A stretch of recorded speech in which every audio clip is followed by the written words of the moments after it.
Hi, everyone. Welcome to the Our Jahaan Podcast. This is one of our inaugural episodes. My name is Maheen Qureshi, and I'm super excited to have our guest, Sarah Keffer, here today.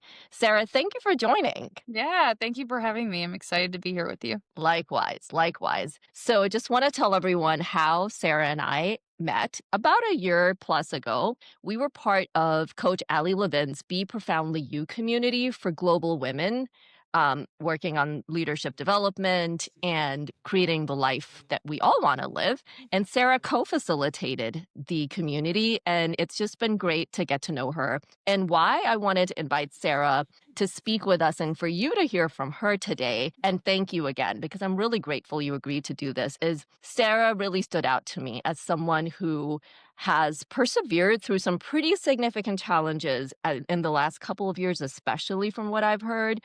And it reinvented her career, made some major changes in life, and I found that really inspiring. So I thought it'd be great to hear from Sarah, and she does some incredible work. I'm going to tell you a little bit more about what she does. So Sarah has been a global former marketing executive in technology, and she's a leadership coach. She is a triple certified executive coach. She's led teams across the world, and she deeply understands the impact of strong leadership on people. Sarah follows three principles in her work: people, purpose, and progress. And she believes that by empowering people to discover their purpose, we can achieve meaningful progress that positively impacts our world. We're going to hear a lot more about the way Sarah approaches her work, but let's just get started with first getting to know you, Sarah. Tell us about yourself, anything that you'd like to share. All the things. Well, thank you for that intro. It was really beautiful. I clearly am a people. And I wasn't always like that. I am really fortunate that I just kind of had a high performance, high achieving mentality for a lot of my life and was able to grow really quickly in my career. Had a lot of lessons learned along the way. Was a young senior leader in a global organization by early 30s, right? And just kind of fumbling along and building the plane while flying and kind of leading this group of 20 plus people. Realized that my passion was really in supporting the people, and really just kind of took that career detour that you just mentioned to do that full time, right? So to kind of focus through coaching and leadership development and a little bit of advisory things sprinkled in here and there to meet people where they're at, help them uncover what's, in the way and grow to be their very best selves. I like to call it become the biggest, boldest, most badass version of yourself. I love that. And you're pretty badass. So we definitely want to dive right into that, Sarah, if you will. And if you don't mind, I know this can be a little bit of a challenging topic for people when they've been through a really difficult life situation. You actually dealt with a really serious accident and injury or set of injuries. Could you tell us a little bit about what happened and how you kind of made your way through it? In general, I believe if we continue to keep things quiet, we can't really understand that we aren't alone in our stuff, right? And so I never want to shy away from sharing my story if it has the power of being able to provide comfort or support or anything to somebody that's like needs that in their time of need. So I've had two really big physical injuries in my lifetime. One, so I was a college swimmer. Again, I mentioned that high performance was kind of in my blood. So I was a college swimmer. And unfortunately, after swimming 3 years and training for Olympic trials, I was forced to retire because of a shoulder injury that took many years to rehabilitate and to kind of put my body back together. And then, you kind of, when you're younger, you recover a little bit differently than when you're a little older, right? So, in February of 2024, I had the other injury that you are talking about. One of my favorite things in life, the place where I feel my happiest and my most peaceful, is skiing. So, being on that ski mountain. And so it's kind of a little ironic that my biggest injury was skiing, doing something that I absolutely loved. And I think when I really reflect on the injuries that I've had, and definitely happy to kind of go into that, there's two things I think that it taught me. One, it taught me more of a capacity for love. Like, to be able to love and to be loved on, because when you are your most vulnerable, like, you don't have an option, right? You don't have an option to do it yourself and perform at your best and be an independent and strong woman, you have to rely on other people. And so it taught me just really truly how I could be loved and how I could love other people. And the second thing is it helped me reorient towards maybe the more simpler things in life and find more gratitude and joy in those moments and those simpler things. So I'm really thankful for that. And I hope, as we talk about this, those things show. We had been skiing in the backcountry. My partner at the time and I had a camper van. And so we were in the backcountry of Utah enjoying the day. The day was starting to wind down. And so, as one does, when you get comfortable, you kind of goof around a little bit. And so I picked up my poles and wasn't really using them much and was just kind of flowing down a really easy flat run, or so I thought, flat run. And I still to this day don't 100% know exactly what happened, exactly what I hit. But I hit something, whether it was ice or a rock or a stump or something on the mountain.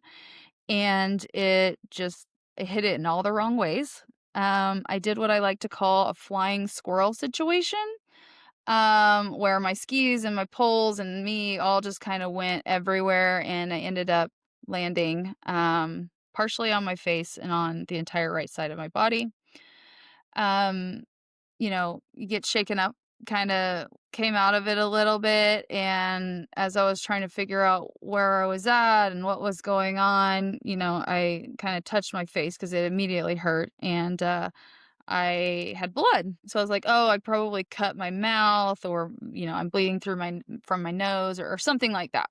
We had our little walkie-talkies, a radio down, and I was like, "Hey, honey, I fell pretty bad. And so I'll be down in a bit." So I finally like gather up my stuff and funny enough, my skis had kind of gone everywhere. It's called a yard sale. I mean, if you know anything about Oh, skiing, no, it's I so don't. it's a when your skis kinda go everywhere and your poles kinda go everywhere and you have a bad accident, it's actually in Mhm. the ski community called a yard sale 'cause Okay. kinda goes everywhere. So, I had this yard sale event, I had this one sweet young girl came and helped me gather up my stuff, and I slowly started making my way down the mountain and realizing, "Ooh, maybe I'm a little bit more hurt than I thought," but, you're in shock and you don't really know. And so as soon as I see Scotty, I just see his face, and you don't forget those faces, and he just drops his snowboard and starts running towards me. I was like, Mm. "Oh, this is not good." I get down the mountain, and he helps me into the medical tent, and because obviously skiing isn't quite the safest activity, who would have thought? Um, so get in the medical tent and they're, saying they can't really do anything for me. I need to go get an x-ray. I need to get off the mountain and they hand me an ice pack. At Okay. that point, my shoulder's starting to throb, my hand's starting to swell, my knee's starting to swell. I can't really walk. We get in our van and we're about to make 2-hour trek down the mountain out of the back country into the closest town to do the x-ray things. And we hadn't really eaten all day, so we kinda stopped to get food, and, I am really congested at the time because obviously I'd fallen on my face, and I blew my nose. Try not to be too graphic here. I blew my nose, and, my eye puffed up. So now I had a big air pocket in my eye to where my eye was almost fully shut, and I had so much pressure in my face now between my sinus cavity that I had to sit there like that for 2 hours as we continued to go down the hill and as my injuries continued to get worse and show themselves. So we get down the hill, I get to an urgent care. The urgent care is like, "You definitely at least, strained, if not sprained, if not fractured your hand and your face. You need to get a CT scan because an X-ray isn't gonna do much." So at that point, we decide to drive through the night back to California. We lived in Orange County at the time. We just to get me to the best medical care as I could, and, so we dropped off the dogs in the van and showered when we got back to California. I think we had drove through the night, like, from 10 to, like, 5 AM, took a break, and then drove the rest of the way and got in around, like, midday. Showered, and then he dropped me off at the ER. And if you know anything about Orange County ER, it's pretty hop in place. Like, they are busy, and so the expectation was I was going to be waiting for a while. As soon as the triage nurse saw me, she, like, came, she pointed, she came, and she said, "Come on." So they immediately took me back. I'm like, "Oh." This keeps getting worse. And I hadn't really looked in the mirror, and when I started to get registered in, I kind of pulled up my phone and looked, and I had a little bit of a Freddy Krueger moment because my face had started to sink. So you can imagine this big pocket of air, but also my face starting to like literally droop and sink. Come to find out, I had fractured the lower orbital bone that holds everything together in your face. Mm, It fractured it enough that air was getting in, which is why it had blown up, enough that the face was sinking. And so, in addition to having an AC joint strain, tearing my right thumb, I'm right handed, having an MCL strain on my right knee. Finally, as ERs go, you're there forever. This is quite shocking. And they say, okay, you on Monday, you're going to the sinus surgeon, the ophthalmologist, and a plastic surgeon because we don't know if your face is going to sink, if your eye is going to be okay. Your job is to ice every 20 minutes until you get to the surgeons on Monday. We've already called ahead, just show up at 8. So I iced every 20 minutes for 2 days. I was like, I am doing this. I have no idea what to expect. I might lose an eye. I might have permanent damage on my face. So for 2 weeks, I was in and out of the surgeons, just making sure that everything was healing properly. Thank goodness it healed properly. I, was going to the sinus surgeon, and then they would get me to the eye doctor. The eye doctor would do tests and make sure that, bacteria wasn't getting in my face. And the plastic surgeon was on call in case my face didn't recover from sinking. Unfortunately, so thankful that, as I started to heal, it looked like I was going to be completely fine. My eye was going to be completely fine. My face would have challenges at times, but it was healing. Well, around that time, the partner that I mentioned and I decided to separate. And I decided the best place for me to be was back in Austin, Texas, where I had originated from. Lived here, my community was here for over 10 years, and I was in a place where I really needed to be loved on. So once I got clear from all the doctors thinking no surgery was needed on my face, but I still had to do a lot of physical rehab, we decided to pack me up and move me back to Texas. So a month later, I'm back in Texas with a broken heart and a broken body and not able to work, not able to do this thing that I had set out to do, career change that I really wanted to help support people. I had to really focus on supporting myself. And, some days looked better than others, some days looked worse than others. I'll just tell you kinda I'm a very visual person, and when people work with me for coaching or development work, visualizations and things like that come up a lot in our time together because sometimes when we're in a situation, we cannot get our brains out of it to think about how this pattern has shown up elsewhere in our lives. So for me, what I would do is every day I would wake up and I would think, where am I today? I had three options of where I could be. I could either be standing in the ocean, waves hitting me, the sun was out. Maybe they were like knocking me off my balance a little bit, but at least I was standing there, right? My feet were on the ground, they were in the sand. I had command and control of my body for the most part, with some of the waves kind of pulling me with it. That was an option. There weren't many days like that, I'll say that.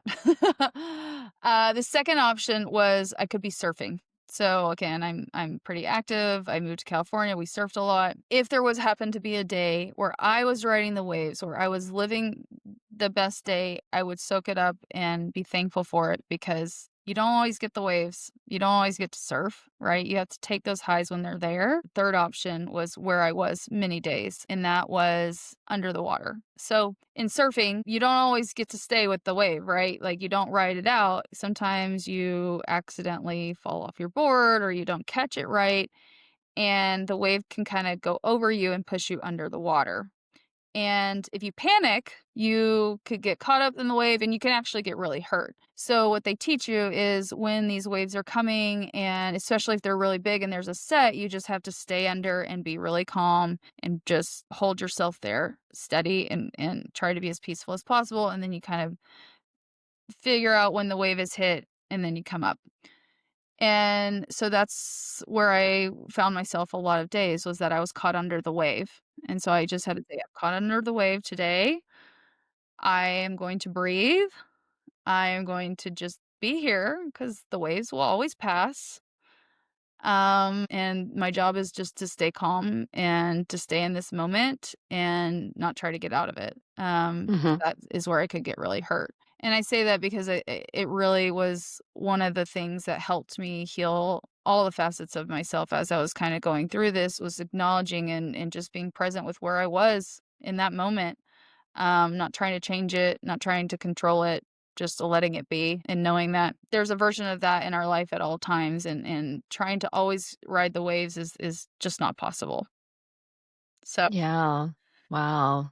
It yeah. sounds like you trust and faith was really important, being under the wave and not panicking, but just trusting that if you're staying peaceful, like you're saying, it's going to pass. Yeah, and I will tell you, Maheen, that is not normal for me. I am like, "I will get it done. I will force my way through it." Like most millennial women, we will power through because that's what we learned, and we'll figure it out, and we're strong, Mhm. we can make it happen.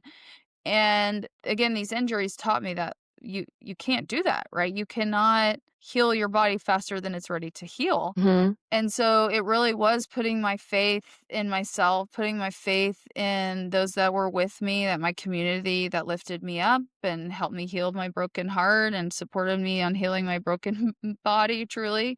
Yeah. Um, and realizing that, like, when we are in a hard day, that we always get to wake up and try again the next day. Mhm. Yeah. Mhm. Wow. Thank you so much for sharing that. That's incredible. And I was actually chatting with a friend just yesterday, and she was raising how important it is to have community and to tap your community and kind of giving yourself permission to do that when you're going through a tough time. So I really appreciate that you are sharing that you've done that. Obviously, you're an extremely strong person. I'm sure physically as an athlete and mentally. And at the same time, we can't do things alone, right? We have to it's a healthy thing to partner with people, to get help and support, and especially as a giver, which I know that you are, and that, is probably a good transition. I was checking out your website, kickupconsulting. .com, yeah. Yeah. And it's really clear that what you do and what you're putting out into the world is very driven by purpose. So I just love to hear more about this transition that's been happening for you, recovering, and now, you're doing great post injuries and settling into, a different part of the country or resettling there. Like you said, broken heart, broken bones Yeah. or body, and then recovering. Now, you've been up to some pretty exciting things in your career. Yeah. Tell us a bit more about what it is that you're doing Yeah. and what's the why behind all of that. Yeah, what it is I'm doing and the why. Every day is different. Yeah? So when I was able to actually start to get back to coaching, I would coach and I would write and I was with Allie. I would just do anything I could to support people. That's all I wanted to do. I was like, I don't even Mhm. know, how we're going to define this, what that's going to look like long term, but this is what I want to do. I'm trained to do this, right? Like, let's just go. And my specific training is on this model of the whole human, right? So I know some coaches, if you think about a traditional coach, are trained on, grief or business or confidence, right? The intensive program that I had is on the whole human, right? To be able to create space for the entire experience. Because chances are what somebody comes to coaching for isn't always the thing. Like when your kid comes to you with a conversation and you're like, there's something Mhm. else there. There's nothing else Mhm. there. It's a lot deeper, probably a lot more prevalent, that takes a little bit of time to come to the surface. So Mhm. that's the model of coaching I do. I found my way into leading the Texas Executive Leadership Academy. So I equip and steward the next generation of executive bench for the state of Texas for all the public service entities. And I am so humbled and so grateful to be able to do something like that, to be able to coach people that are in public service, that have a heart and a purpose that they are working towards. So then I'm, helping kind of them get to that. Being able to also, coach on the side, having speaking engagements, lift people up. I've been writing a book for a while. Wow. Doing things like this, right? When you really, like, hone in on your mission and figure that out and start to live into that, you just do it, right? There isn't one section or one thing that I have to be. I don't have to be an author, right? I don't have to be a keynote speaker. I just want to share and I want to help and support other people. And it is kind of intimidating, right? Like, it can be intimidating to post on social media and have like 5 likes, right? But Mhm. what I tell myself along the way is, if just one person saw this, if just one person saw this and got something out of it, what they needed that day, was it worth it? Well, usually the answer is yes. So then Mhm. I do it, right? Even a small stone makes a ripple in the ocean. So even if that one person was changed, it was worth it. So yeah, so that's what I'm doing. I am fortunate that I get to do what I do for Texas. I have designed an entire 5-month program to help up level these senior leaders through just self leadership, being a better team leader, being able to have strong, valuable relationships within the organization, building systems and processes that are repeatable, having continuous improvement and driving results for the state. And then also kind of having my own private practice with KickUp to support and meet people where they're at when they want to be coached or advised or supported. And they like me. That's amazing. I'm finding out even more things that you're doing. You even mentioned writing Oh a my book and all these different things. And I just want to remind everyone that Sarah used to be an executive in a large global corporate environment.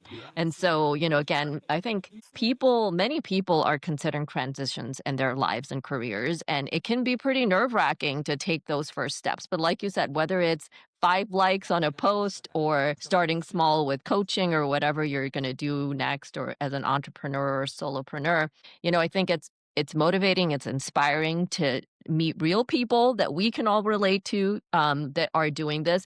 Now tell us more about, it's not all perfect, right? There can be some challenges along the way. So, just to equip ourselves to be ready for sort of those ups and downs. And again, you've already talked a bit about sometimes we are going to be surfing, and gliding. And Yeah. other times, we might not be, or it might be a little bit of a middle ground situation where you've made the transition and still are doing it.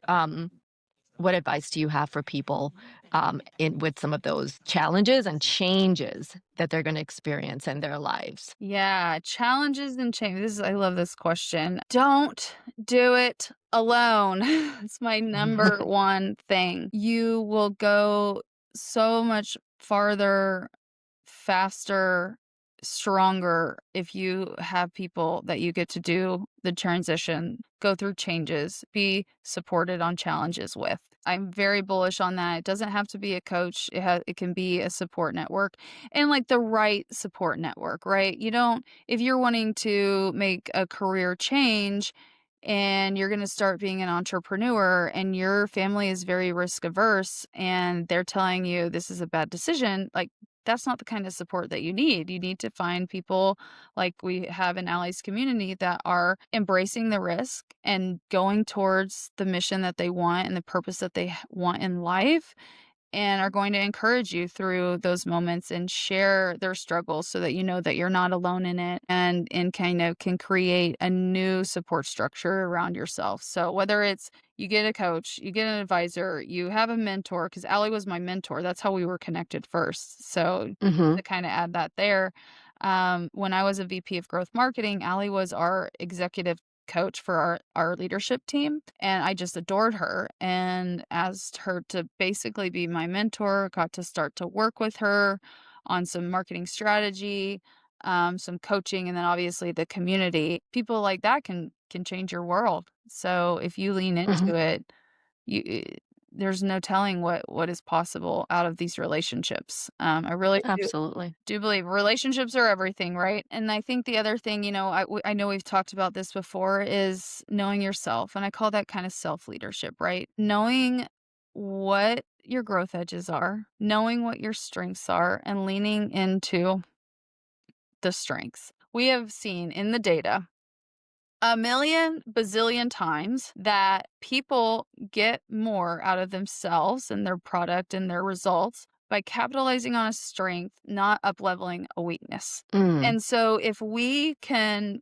go into something, know we're going to change and focus on a strength and then be supported around that weakness or that growth edge, that's the goal. But it requires knowing those things about yourself, embracing them, knowing that we don't have to be perfect. There is no such thing as perfect. Finding out and doing that deep work so that you can say, okay, this is what that looks like. And then I'm going to go find the people that will support me through it. I love that. Capitalizing on your strengths, right? The growth edges you're talking about, that is maybe the areas where we can continue to improve.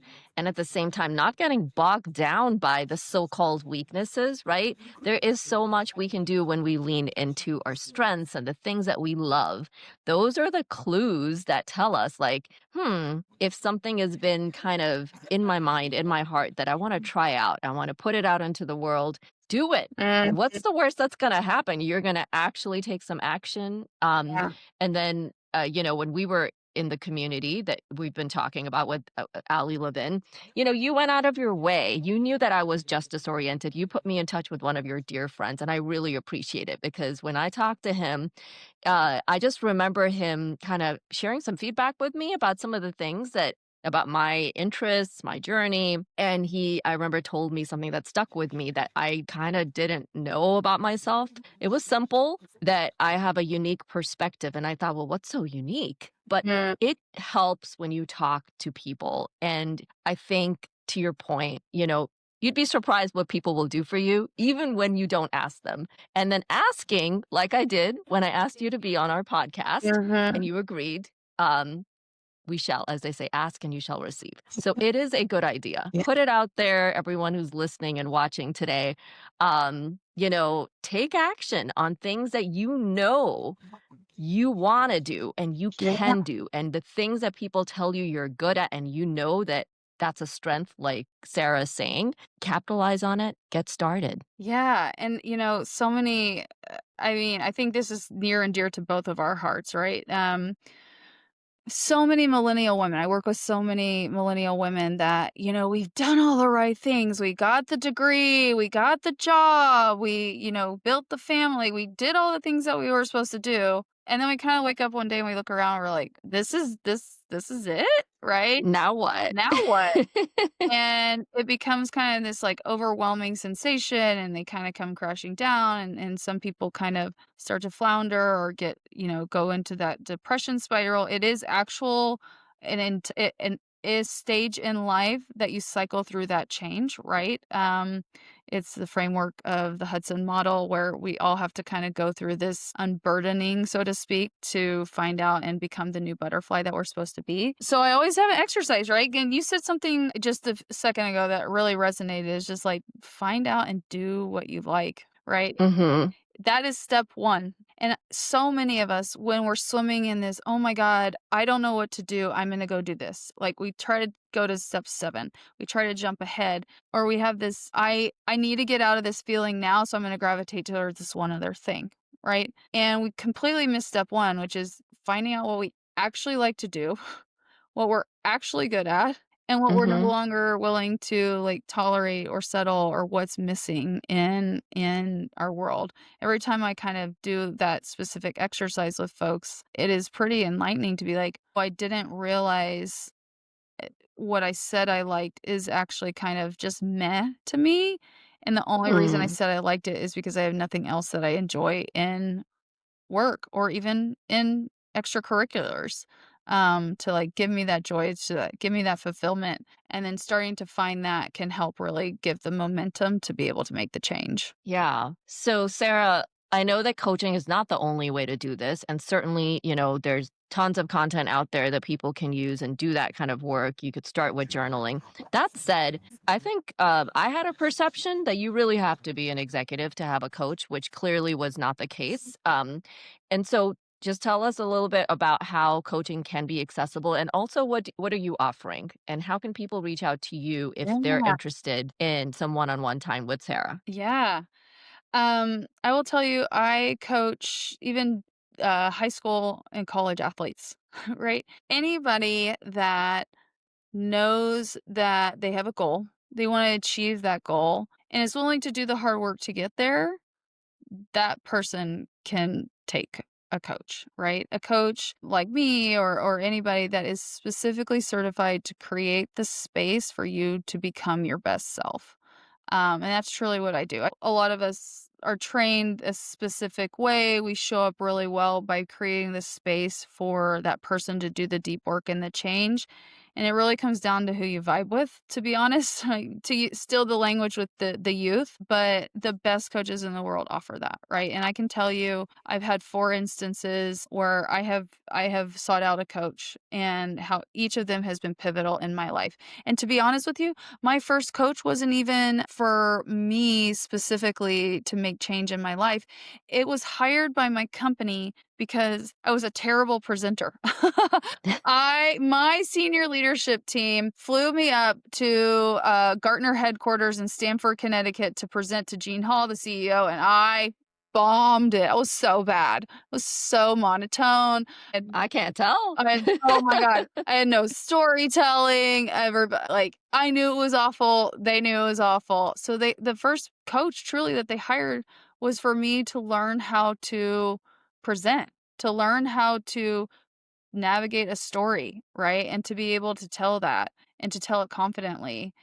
And that was my first moment of realizing, wow, there's people out here that know an area that you need to focus on, can create the space to help you navigate that path through the woods to where you get to the light.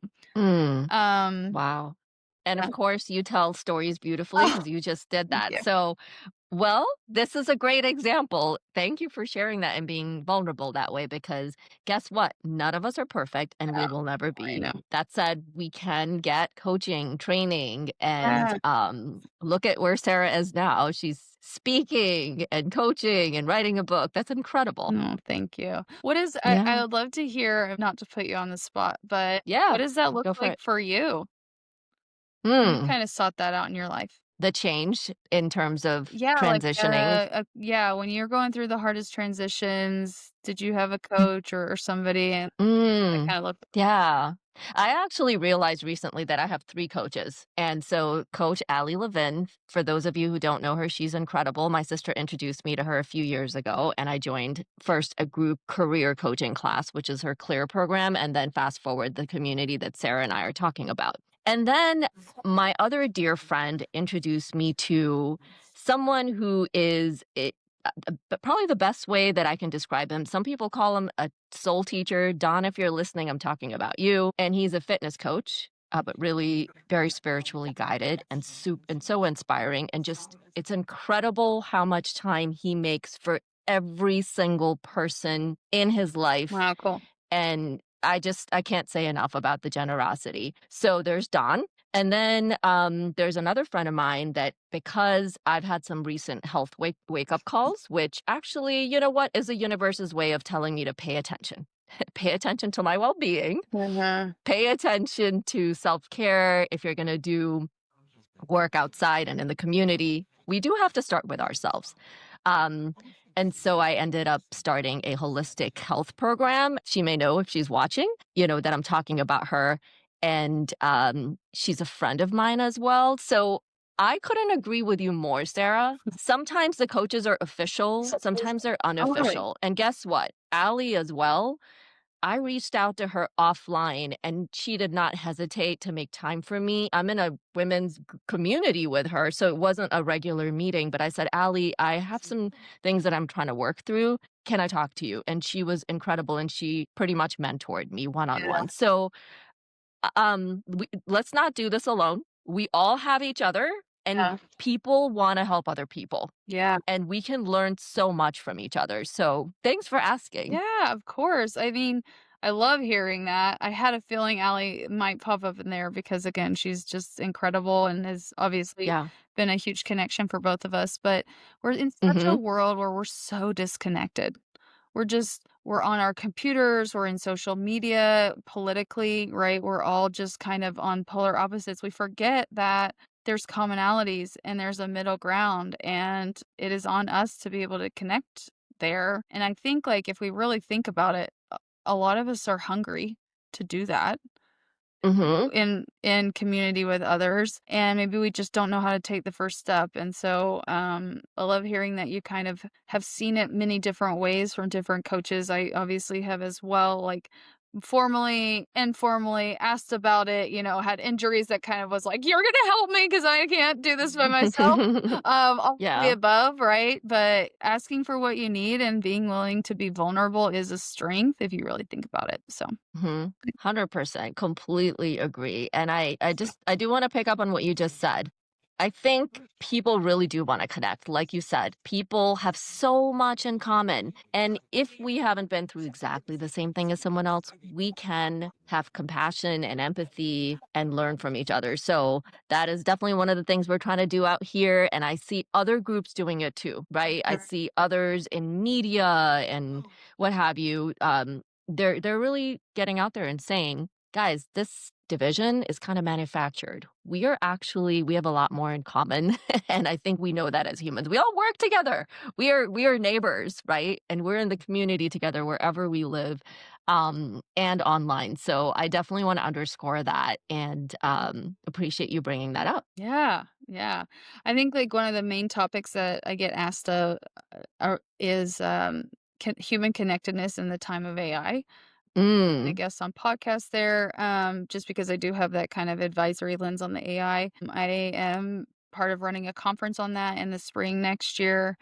But yeah, Well. it's very we're hungry for it, right? And that is the Mhm. differentiation when we're scared about AI will do and how it will change our world is to connect, is to be able to tap into our humanness and bring that forward. And uh, it's awesome because there's just so many different ways to do that that work for each individual differently. Mhm. I love that you brought that up, and I can't wait to hear and see what you do in the space that you just mentioned, with AI and the conference, because I think people are so afraid right now, or they're, jumping at the opportunity to do something, which is also good. We can be a part of creating whatever happens in the world with artificial intelligence, and to your point, human connection and emotional intelligence is gonna go so far because that's something that AI is not really gonna be excelling at, right? AI is gonna be amazing at a lot of things. So I completely agree and can't emphasize enough, like, here is the time where connection is gold. Yeah. Yeah, I just think I have a friend. She's tried coaching and therapy through AI agent, right? Mhm. And you can get theory, but you can't get connection. And so, like, something Yep. I always ask in my coaching sessions at the end is, what does support look like? Like, putting it front and center in your mind so that it becomes something that you're reframing, something that you are Yeah. willing to connect around to help you on these things that you say are your goals. We can't do that if we're tied so digitally, if we're focused on AI and how it's kind of relevant or not in our world, right? We can do that when we have these people who are specifically there to support us through change and through these moments Mhm. before we need it. Yeah. I love that question. And as we kind of transition and wrap up, what does support look like? At the end of every coaching session that you do, you ask your client, what does support look like? That is huge. That immediately puts us in a mind and heart space of, I'm not doing this alone. Yeah. Yeah, that's incredible. Thank you.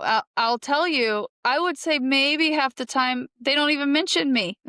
Like, I am the support person. Like, you're theoretically paying for my support, but Right? they go to, "Oh, I have this person," and, "Oh, that person is different me in this way and I can learn from them, right? But just putting it Mhm. top of mind and seeing that we have these people in our life, it just the aperture just kinda opens up so much and really, Mhm. I think, is one of the most powerful changes that comes out of coaching. That's beautiful. I love Yeah. that. So, um, I do wanna ask you related to support. I know you work with men and women, all genders. You do have a high commitment to developing women. For the men listening and watching out there, do you have any suggestions for how they can support the women around them? Yeah. Well, I'm humbled that you would ask me. I don't know that I can represent all the women. But, That's okay, you can when I think represent yourself. right. When I think about, what I know of the people that I've worked with, what I would like to see is, curiosity, right? Can we put our stories aside and put our, judgment aside and actually just be curious about somebody's experience. Mhm, I had a boss once that had told me I was hired because I was like the diversity hire, like I was a female. They needed a female mhm, on the leadership team and I needed to kind of represent that at all costs, which was very weighty, and instead, I think the conversation of him just being like, "What is it like to be in this role?" It could have gone completely different, right? mm. And, we don't do that. We don't slow down, and get curious. I think men, especially, they're fixers by nature, and we love that about them, but some things we just need to talk about. They're not necessarily fixable yet, or we're resourceful enough that we'll get there, but you just showing curiosity is a support in itself. That would be, I think, the number one thing, I would say can come from that side. I love that, curiosity. And curiosity goes a long way for getting to know anyone, no matter where, in what walk of life. And, this is a great time for us to be having these kinds of conversations without the weight of sort of labels. And you said the D word, right? Like we all bring something unique, Mhm. something special. And also we have a lot in common, like I often say. Um, and whether you're male, female, any gender, being curious about each other, that's a great note to wrap up on. Sarah, again, I want you to let everyone know if they want to reach out or follow you online or get in touch with you, what's the best way to do that? Yeah, thank you. You can find me on LinkedIn under Sarah Keffer, my name. I think I'm the only one. Or on Instagram. I have a new Instagram. I'm trying to put the good out there in that world. It's the coach Sarah K. I'm sure it'll be in the show notes, but meet me on either of those. Happy to chat with you. Even if you just want to get on a call and be supported for 30 minutes, right? Let's do it. Happy to do that and show up for you. I love that. Thank you for your generosity. Question as we wrap up the year and wrap up the podcast. So 2025, it's been busy. It sounds like you've done a lot in 2025. What are you looking out to? What's on the horizon for 2026 as you wrap up Yeah. this year? Oh, man. It's in some ways, it is so much, and in some ways, I have taken a notch down on my pace and, like, been so much more intentional and, like, just kinda, in my little cocoon, seeing how what the butterfly is gonna come out. I have a very old dog. We've been together for 15 years. He's 16, and, I love him every day, but his time will come in not too distant future. So I've been really focused on him, and I think what I'm excited about is the opportunity to travel again, to experience the world because I think it really just makes me a better person.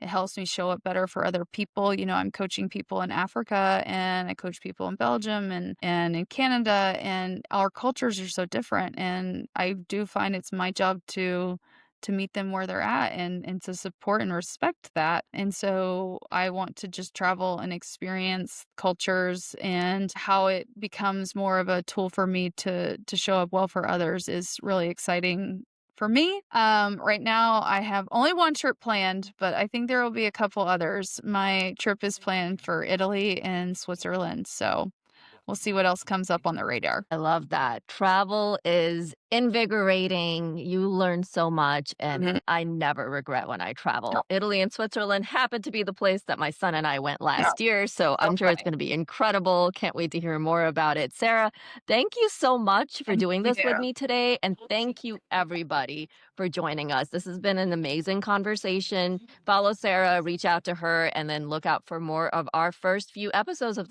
our Jahaan podcast. Thank you. Thanks. Have a great day, everyone.